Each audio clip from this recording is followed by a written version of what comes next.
Ni siku ya 14 katika mwezi huu wa 8. Nalishukuru jina la Bwana, tunalitukuza jina lake. Amekuwa mfalme mwenye nguvu na amekuwa Mungu mwenye rehema, na Bwana mwenyewe ameweza kusimama wiki nzima. Waje na kukaribisha katika mkesha huu, mkesha ambao Bwana mwenyewe atachukua nafasi juu ya maisha yako. Bwana atachukua nguvu na direction juu ya maisha yako. Bwana atachukua mwelekeo juu ya maisha yako. Ni wewe tu utayarishe moyo wako, uwe tayari kupokea. Ni wewe tu uwe tayari kupokea, kwa kutayarisha moyo wako, kwa sababu for everything that God will release tonight, you must get your portion. Bwana ataweza kukusimamia katika mipango yako yote, mipango ambayo wewe mwenyewe uliiweka katika laini. Na kama uliiweka katika laini ya Mungu, haina budi kutendeka, kwa sababu Bwana mwenyewe ataweza kusimama. Zaidi ya yote, I welcome you kwa mkesha huu. Naliitia jina la Yesu. Njoo twende pamoja naye.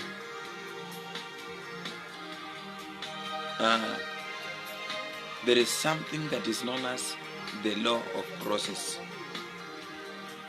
The law of process has something that is supporting the law, has something that it is supporting it.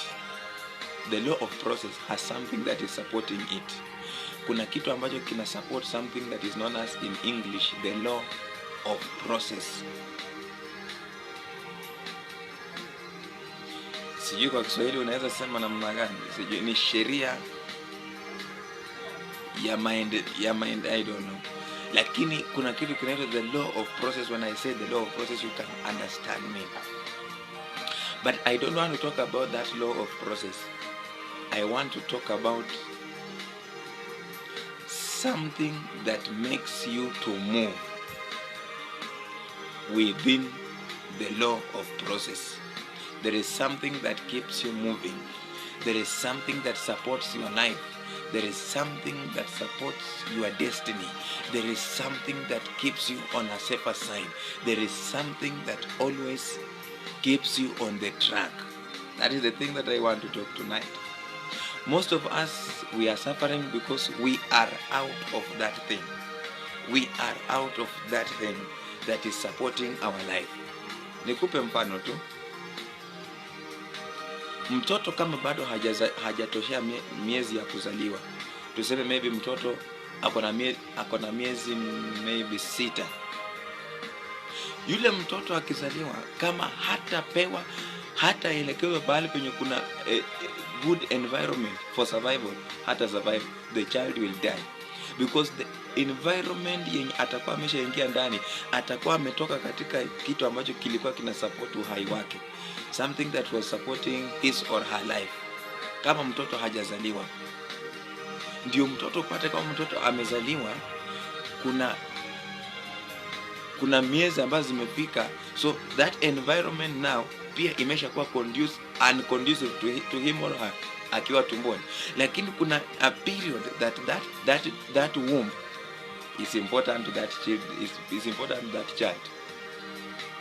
So what I want to tell you is this one. Some of us tunapigwa kwa sababu tumetoka katika ile njia ambayo inatuweka sisi. Kwa sababu angalia, come to think of this one. For example, come to think of this thing. Just think of this thing.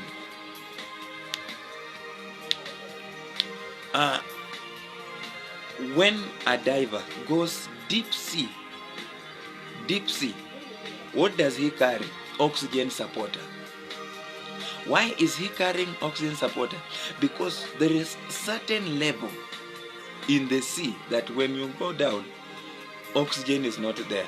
And because oxygen is the thing that is always supporting, our life, lazima aende na hii supporter kule chini so that he cannot die. But if he will fail to carry the oxygen supporter, utapata kwamba akienda pale chini, the person will eventually die. Akienda kule juu kabisa, there is a certain level kule juu kienda, hakutakuwa na hewa. You need oxygen supporter. You need it. Mountain climbers and sea divers, they need that oxygen supporter for them to go at that certain level in the sea or for certain level in the mountain, on the mountain. Why?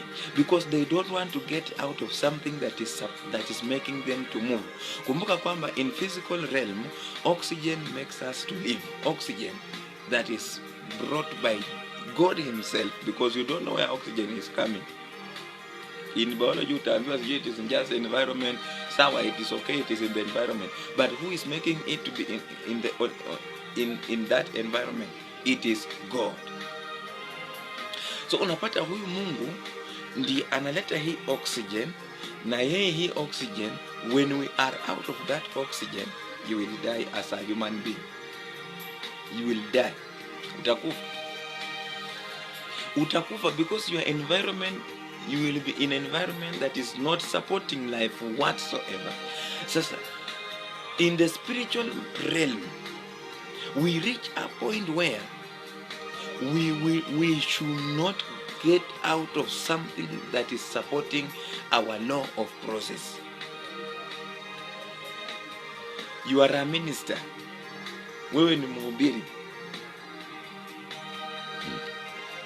You need to have your oxygen supporter all through.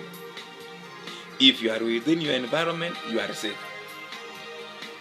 But if you come out of that environment, make sure you carry oxygen supporter, because that oxygen supporter is very, very, very, very much essential to your life. If you will not carry it, if you will forget to carry oxygen, my friend, you will die. Why? The environment that you will be in will not be supporting your life. So within the law of process, there is something that makes you to move. What are some of the examples of spiritual examples to explain something that is making you to move?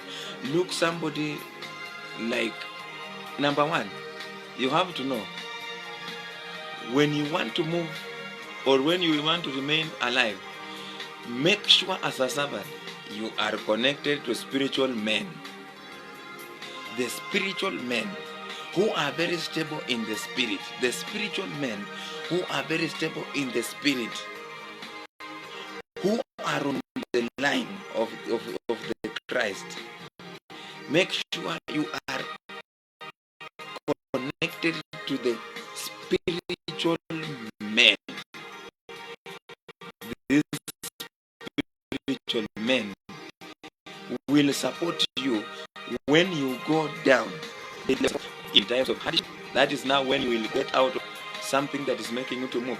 In times of hardship, times of sickness, times of challenges, in times of lowliness, in times of mockery, frustrations, disappointment, the spiritual men will stand for you. Example, Exodus 17, 8 to 17. That book is talking about Shapalante Bazai. The book is talking about Moses, Aaron, Hur, and Joshua, and the Israelites and the Amalekites. When the Israelites crossed the Red Sea, the first enemy to meet, they were Amalekites. And the Amalekites were attacking feeble. Amalekites were attacking feeble Israelites. So When this war began, or when the Israelites encountered this attack, what did Moses say? Moses told Joshua to go down the valley as he goes up to the mountain. And those who went up to the mountain with Moses, they were Hur and Aaron. Hur and Aaron, they have their own duty on the mountain with Moses. Joshua is down the valley fighting with the sword, leading the Israelites to fight against the Amalekites. So what happens? What was making these people to continue moving? What was making the Israelites to win? There is only one thing: raising up of hands to God. Moses was on the mountain, a spiritual man connected to Joshua. This spiritual man is raising up his hands, and when he raises up his hands, Joshua wins together with the Israelites. But when he leaves, they are defeated. So it means that something that was making them to survive or to move in that law of process, it was Moses raising his hands. Ilikuwa tu Musa kuinua mikono yake. That was the thing that was making the Israelite to win, or the Israelite to defeat the Amalekites, through the help of Joshua by the sword, and Moses, a spiritual man connected to Joshua and the Israelites. So you get now, this spiritual man is connected to Joshua, and when he raised up his hands, the Israelites defeat the Amalekite. So wakati wewe unatoka tu nje ya kile kitu ambacho kina kusupport wewe ili uendelee mbele, if you get out of that thing, unajipata kwamba maisha yako yameenda mbaya, hata kama utakuwa prayerful aje. Joshua is a strong man of God. God is still raising Joshua. Joshua is a strong man of God. But if Musa will not raise his hands, his strength will not matter. His powerfulness will not matter. What matters that is, has Musa raised his hands to God? Yes or no? So however much you might be strong, but you are not connected to spiritual men, you are going down is very easy, because your oxygen is very limited. Anytime you are out.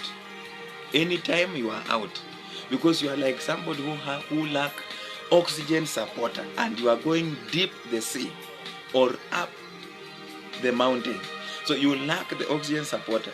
This oxygen supporter will, if you lack it, you will go down. So Moses is connected to Joshua, a spiritual man. Joshua is a strong man of God and is a powerful man, but his powerfulness does not matter in terms of defeating the Amalekites. What does it matter? That Moses has raised up his hands. That is number one. You have to be connected to the spiritual men. Spiritual men. Very important. Very important. There are things that just make you to move during the law process. You are in the process of God sharpening you. Moses is in the process of being sharpened by God. But what is being done now? Yoshua ako katika njia ya kuwa prepared. Mungu anajua after Musa, Joshua will take over. And that's why when Moses died, God went to Joshua, the son of Nun, and told him that take now the role of Moses and lead these children cross the river Jordan. During that, the law of process, Moses was being sharpened. Moses was being sharpened. But what was making him to move? Joshua was being sharpened. What was making him to move? Moses. Raising his hands so that he can defeat the enemies. Number two,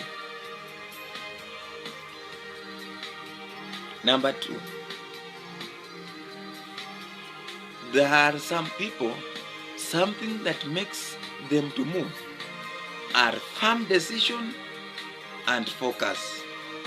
Firm decision and focus. Siku ukitoka kwa hiyo firm decision and focus yako, you will go down. For example, Joseph.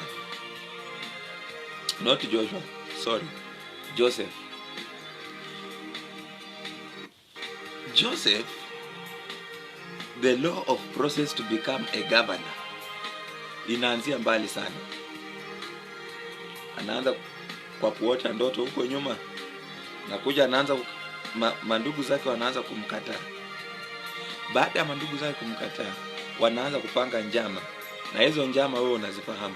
Kumrusha katika shimo, wakaona there is no need of leaving this man here, wacha tumtoe tumuuze katika Ishmaeli. Karo wa Ishmaeli walikuja wakampatiana mandugu zake na akaenda. Kufika kule,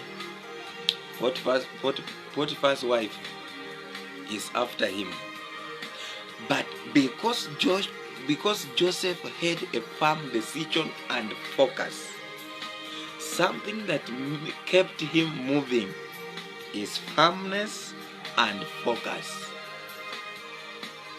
Joshua remained focused. Joshua remained firm. He said, no, I'm not going to do what you want. I'm not going to do what you need me to do. You are going to make me get out of something that is making me to move. Because if Joshua could have slept with Potiphar's wife, his journey, his process of being a governor, ingeishia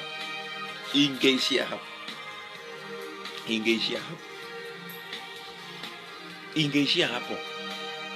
But because Joseph was aware and said, no, I'm not going to get out of the law of process, that's why he remained firm and focused. Firm, he refused to do what Potiphar's wife needed him to do. Focus, he knew where God was taking him. So he didn't want to get out of his focus, and he didn't want to make himself get out of something that is making him to do what? To move. Later, he's taken to the prison. So after that prison, then he becomes governor. Kama hangekuwa firm and focused enough,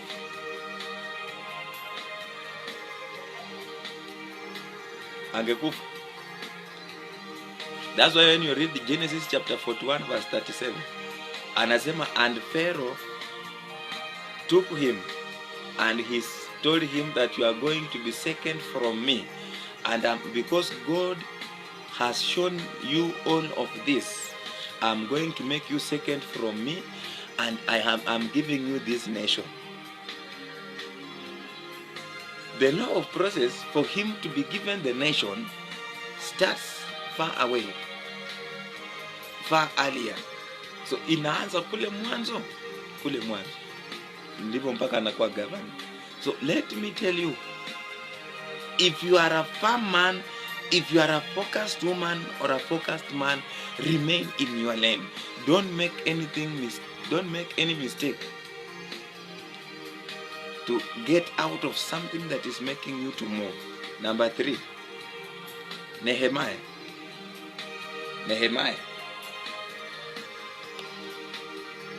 I don't know if it is Nehemiah chapter 4 or chapter 10. Let me confirm it for you. Nehemiah started to build a wall, to rebuild a wall of Jerusalem. But through that rebuilding of the wall, there are enemies who are standing before him. Who are the enemies? Sanballat and Tobias.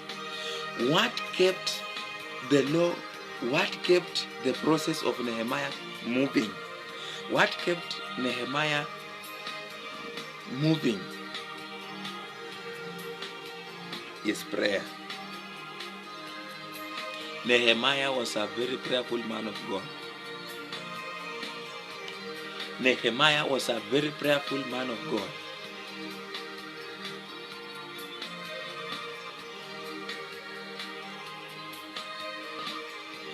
Nehemiah was a very, very, very, very prayerful man of God. That is the thing that made Nehemiah to move. That was the thing that made Nehemiah to move. If Nehemiah could not be a prayerful man, then vitisho vya Sanbalati na Tobia vingemweka chini. But because Nehemiah was a prayerful man, he survived. He survived. Prayer. So number 3, prayer. Prayer. Number 1 nimesema connection to spiritual men. Number 2 nimesema firmness and focus. Number 3 nasema prayer.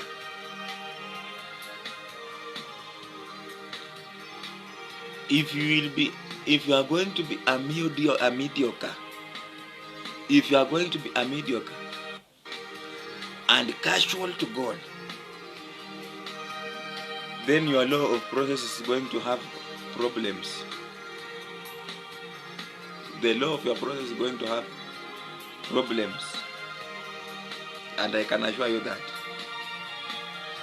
The law of your process is going to have problems. Why? Prayer in Matthew, prayer is accompanied by faith.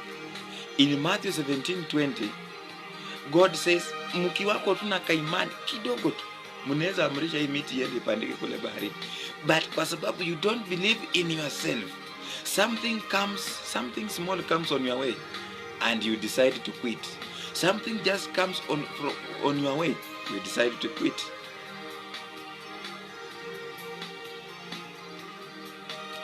Nehemiah 4.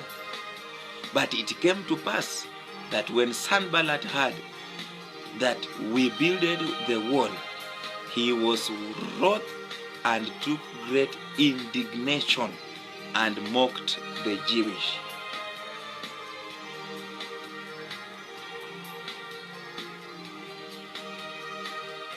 What did Nehemiah do in 4:4? What did Nehemiah do in 4:4? Hear, O our God, for we are despised, and turn their reproach upon their own head, and give them for a prey in the land of captivity. And give them for a prey in the land of captivity. Nehemiah prayed. Nehemiah did not start complaining. He didn't want to get out of something that was making him to move. He knew that prayer is the only thing that is making me to move. Then if prayer is making me to move, then what I'm going to do is to pray. Be cautioned, my friends. Be cautioned. Be cautioned. Be cautioned that don't get out of something that is making you to move. What is making you to move? What is making your job to move? Tithe, offering, respect, honest. What made Ananias and Sapphira to die? Dishonest. They were out of something that was making them to move. Dishonest made them to die. What is making your family,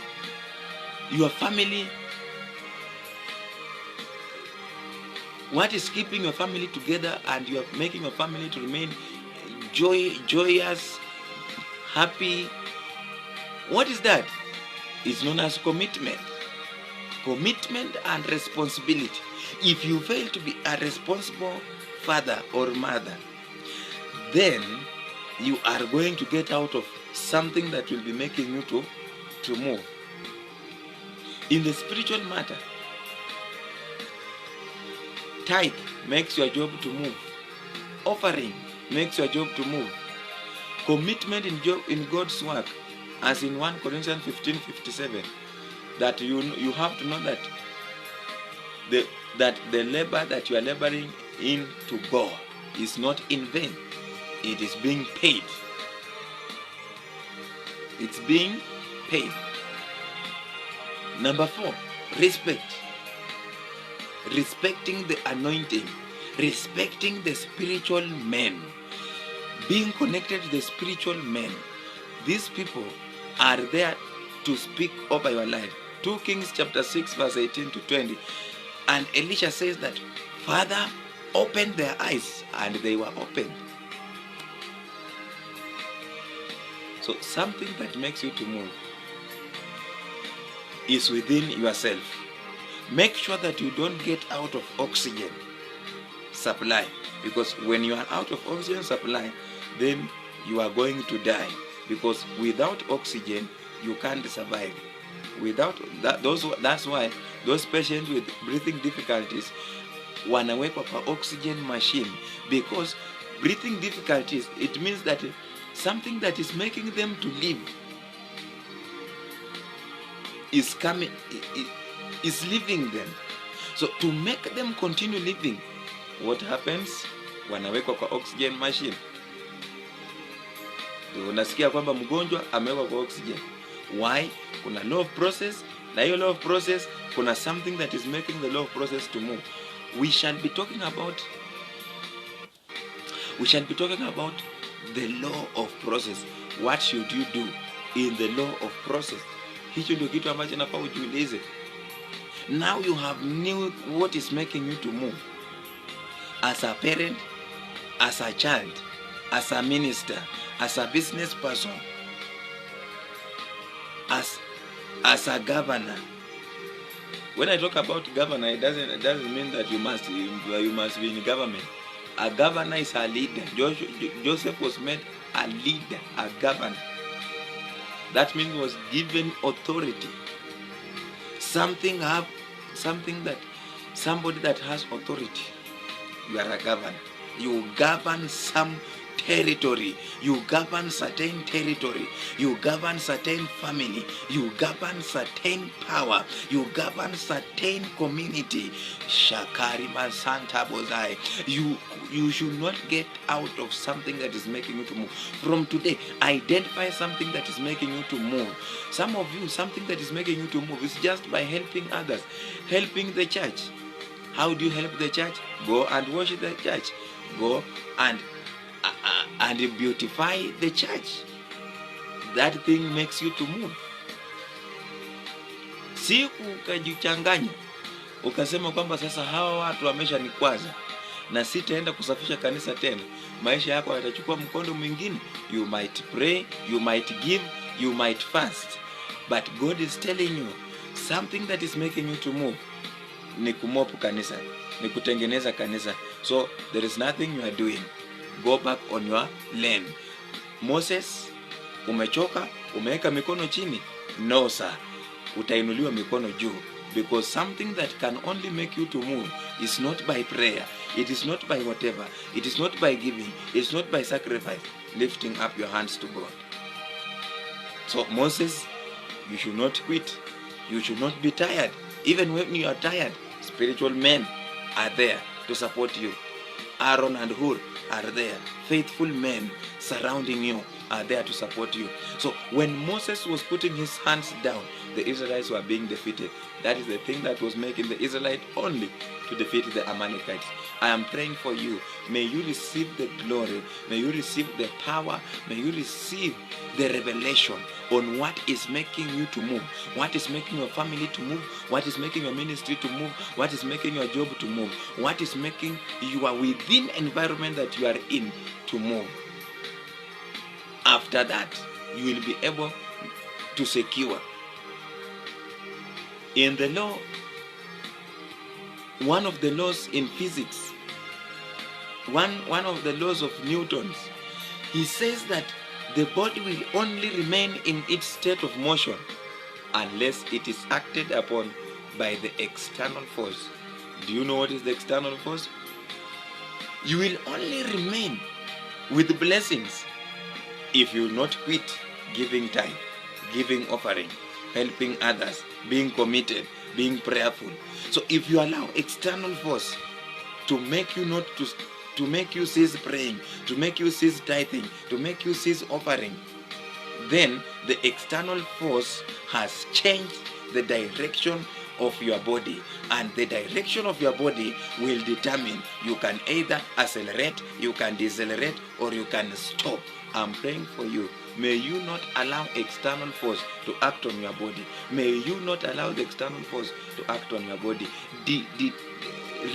Tell God to reveal unto you what is making you to move in your life. Ni nini kinafanya unaendelea kusonga kwa maisha even when you are in difficult moments? Moses, Joshua, they are in difficult moments. They are being attacked. The Israelites are being killed. How will you see, or how will you feel? How will you feel that your children are being killed and you are there?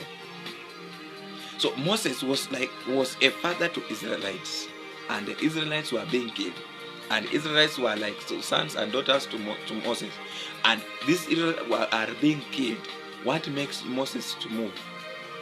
Raising up his hands. Today, take a step of raising your hands, and God will bless you. Thank you so much. May my God bless you. May the glory of the Lord be revealed upon your life.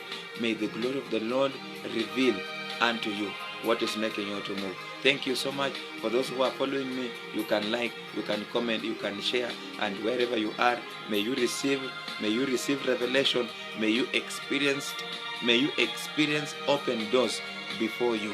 Revelation 3, and I have put before you an open door, because you choose to follow my commandments, and no one can shut that door. May your door not be shut.